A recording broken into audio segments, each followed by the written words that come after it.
Something extraordinary is happening on Parliament Hill right now, and it has never quite happened like this. In the history of Canadian politics, 5 members of Parliament, elected under different party banners, with different platforms, representing different communities across this country, have all made the same decision: leave their party, cross the floor, and join Mark Carney's Liberals.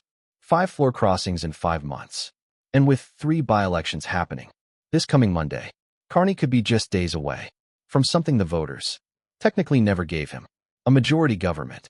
Let's start with who these 5 people actually are, because the list is remarkable. First, Chris d'Entremont, elected 3 times as a Conservative in Nova Scotia. He crossed the floor in November 2025, the first domino to fall. Second, Michael Ma, a Conservative from Markham-Unionville in Ontario. He crossed in December 2025, and within weeks was traveling with Carney on the high-profile Beijing trade mission. Third, Matt Jeanroux, elected 4 times as a Conservative in Edmonton. He crossed in February 2026, one of the most senior Conservatives to make the switch. Fourth, Lori Eidlout, elected twice as a New Democrat in Nunavut. She crossed in March 2026, saying she felt she would be betraying her constituents by staying with the NDP, and that she could better advocate on Arctic issues from within the Liberal Party. And fifth, the one that shocked almost everyone this week, Marilyn Gladu, Conservative MP from Sarnia-Lanton in Ontario, elected 4 times as a Conservative, a woman who briefly ran for the Conservative Party leadership in 2020, and critically, a woman who said just 3 months ago that any MP crossing the floor should first face voters in a by-election.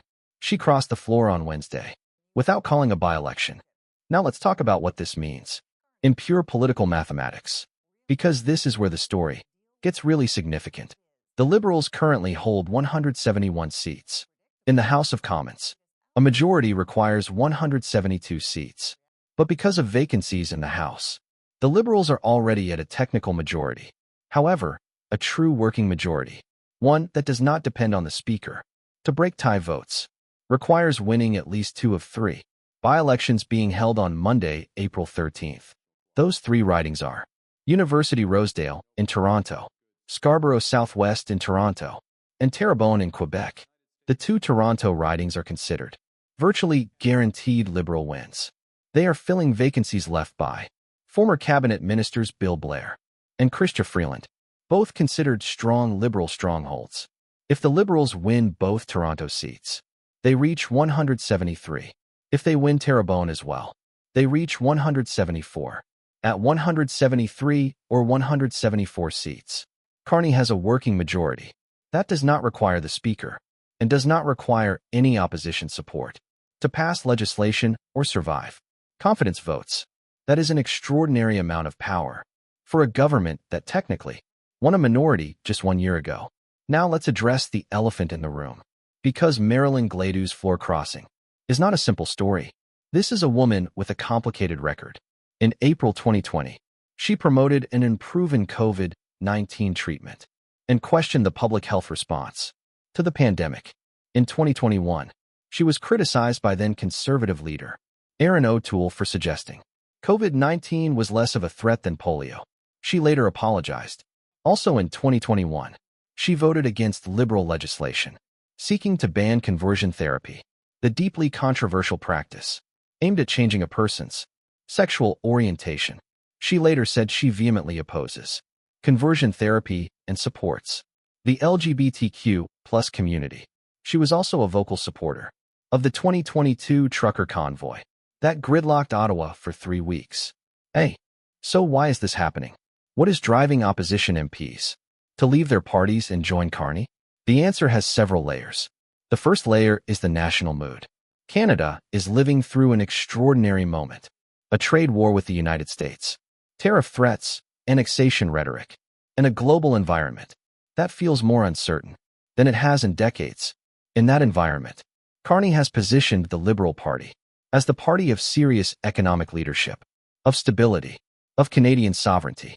And some MPs, regardless of their party, have decided they want to be on that side of the argument. The second layer is political calculation. The Conservative Party under Poilievre is polling poorly. The political winds have shifted dramatically since the last election. For some conservative MPs, especially those in ridings that may become more competitive, crossing the floor is a survival strategy, as much as an ideological one. The third layer, and the most controversial, is what critics are calling backroom deals and incentives. Matt Jeanrue was made Carney's special advisor on economic and security partnerships, and traveled with the Prime Minister to India, Australia, and Japan. Michael Ma attended the Liberal holiday party within days of crossing, and was on the Beijing trip weeks later. Critics argue this looks less like a principled political shift, and more like a very attractive job offer. This brings us to the central strategic question that Mark Carney now faces. Can a tent be too big?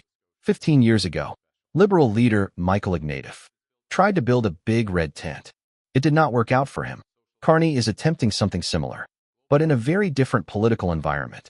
The traditional Liberal Party has long held progressive positions on social issues, LGBTQ+ rights, reproductive rights, climate action. Marilyn Gladu's record sits uncomfortably alongside many of those positions. And Lori Eidlaut, a former NDP MP from Nunavut. There is one more dimension to this story that deserves serious attention: the question of democratic legitimacy. When Canadians voted in the 2025 election, they gave the Liberals a minority government, not a majority. The voters of Sarnia-Lambton elected Marilyn Gladu as a Conservative. The voters of Edmonton Riverbend elected Matt Jeanrue as a Conservative. Those voters did not vote Liberal, and yet their MP is now a Liberal. Some political analysts argue that floor crossings are a legitimate and long-standing feature of Canadian parliamentary democracy. Over 300 floor crossings have occurred since Confederation in 1867. Others argue that what is happening now, 5 crossings in 5 months, specifically designed to push a minority government toward a majority, is something different, something that undermines the spirit of what voters chose. NDP leader Ed Broadbent tried to address this back in 2006, introducing a private member's bill that would have declared any floor crosser's seat immediately vacant, triggering a mandatory by-election. That bill never passed, but the debate it raised is more relevant today than ever. Here is where things stand.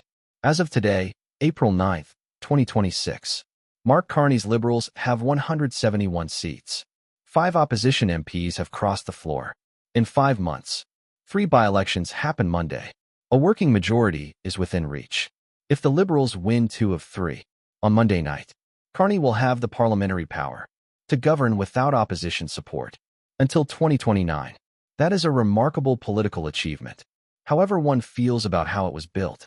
But the harder work starts after Monday, because building a majority is one thing, keeping it united is another. Carney now has a caucus that includes former Conservatives, former New Democrats, social conservatives, progressive activists, and everyone in between. The big tent is up. The question now is, can he keep everyone inside it? That is the story we will be watching very closely here at Canada 24/7. Subscribe now and hit the notification bell.